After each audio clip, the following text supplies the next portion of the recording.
คำนวณสูตรนี้3ตัวตรง16มิถุนายน2568ดูเลย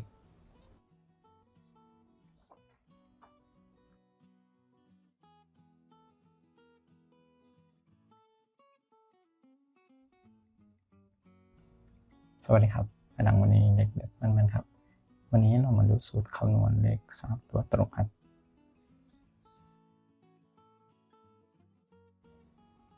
สูตรที่ใช้ในการคำนวณนะครับมี3สูตรครับสูตรที่1หลักแสนบวกหลักร้อย2ครั้งบวก10บนบวก10ล่างและ7คงที่สูตรที่2ครับหลักแสนบวกหลักพัน1บนบวก10ล่าง2ครั้งและ7คงที่สูตรที่3หลักหน่วยบวกหลักพันบวก10บนบวก10ล่างบวก1ล่างและ1คงที่ครับเดี๋ยวเราไปดูวิธีคำนวณและทดสอบตัวเลขกันเลยครับ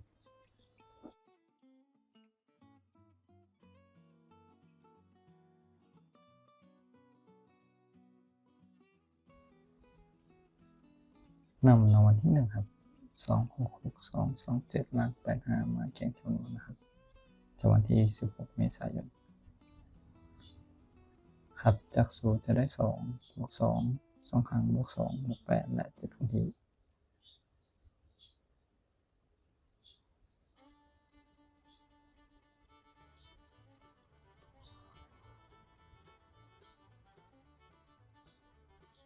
สูตรที่2ครับได้2บวก6บวก7บวก8 2ครั้งและ7คงที่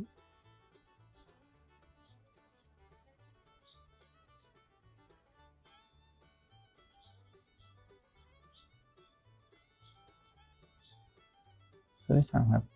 6บวก6บวก2บวก8บวก5และ1คงที่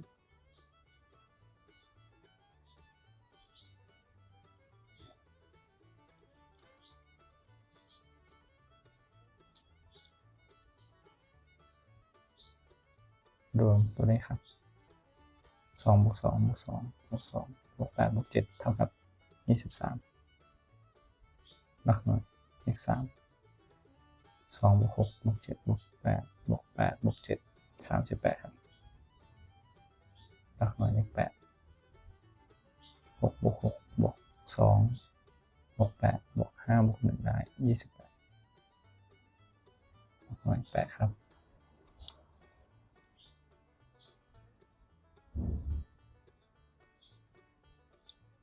เลขออก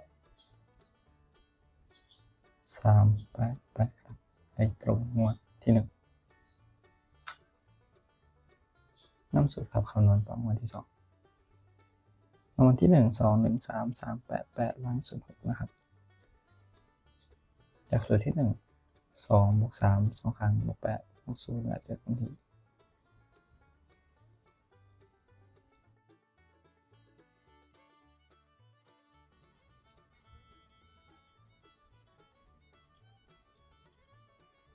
สูตรที่2ครับ2บวก3บวก8บวก0 2ครั้งบวก7คงที่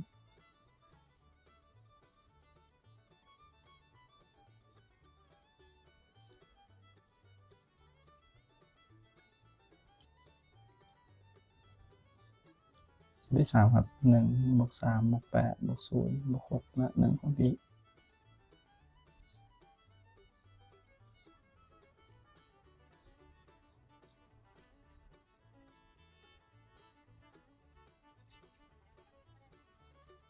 รวมตัวเลขครับ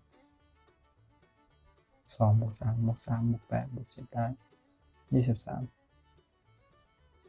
หลักหน่วยอีก3 2บวก3บวก8บวก7เท่ากับ20หลักหน่วย0ครับ1บวก3บวก8บวก6บวก1ได้19หลักหน่วย9ครับ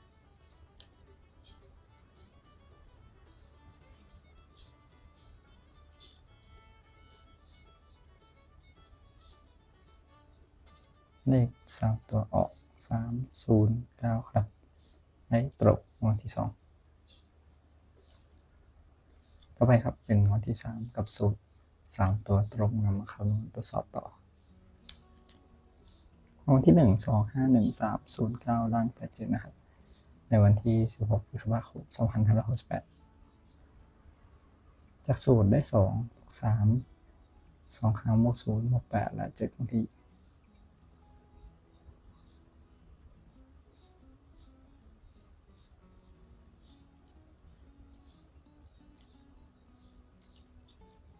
สูตรที่2ครับ2 บวก 1 บวก 9 บวก 8 2 ครั้งและ 7 คงที่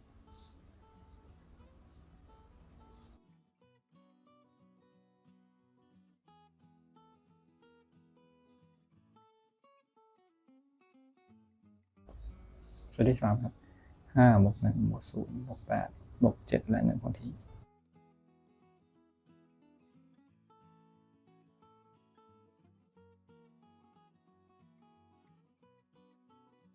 รวมตัวเลขครับ2 บวก 3 บวก 3 บวก 8 บวก 7 เท่ากับ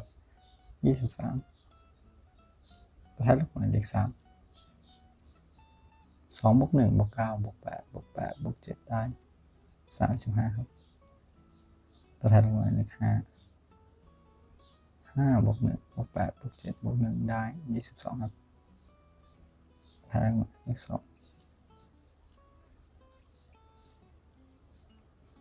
ครับเป็น352ออก352ครับเป็นการคำนวณทดสอบนะครับทั้ง3งวดจากนั้นใช้สูตรนี้ไปคำนวณงวดต่อไปครับ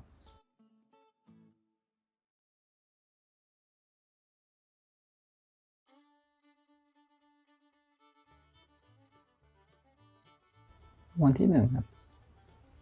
559,352 ล้าน20นะครับมาแข่งคำนวณในวันที่1 มิถุนายนก็หางวดต่อไปครับจากสูตรได้5 บวก 3 2 ครั้งบวก 5 บวก 2 และ 7 คงที่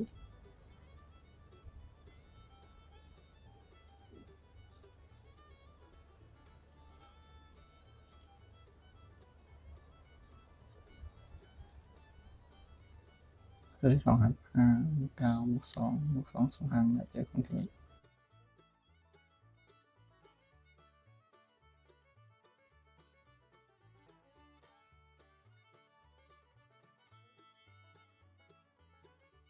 สูตรที่3ครับ5 บวก 9 บวก 5 บวก 2 บวก 0 และ 1 คงที่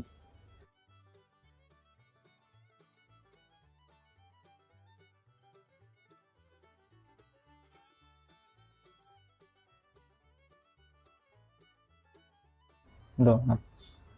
5 บวก 3 บวก 3 บวก 5 บวก 2 บวก 7 ได้ 25ตัวท้ายหน่วย5ครับ5 บวก 9 บวก 2 บวก 2 บวก 2 บวก 7 ได้ 27หลักหน่วย7ครับ5 บวก 9 บวก 5 บวก 2 บวก 0 บวก 1 ได้ 22หลักหน่วย2ครับ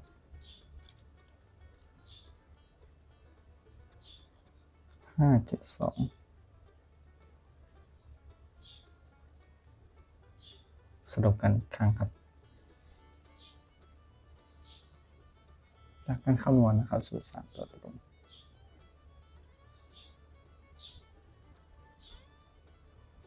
คำนวณได้572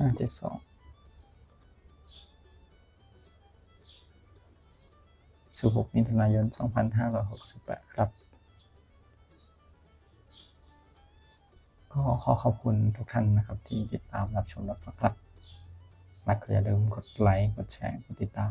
เป็นกำลังใจให้ด้วยครับสำหรับวันนี้ขอให้ทุกท่านโชคดีสวัสดีครับ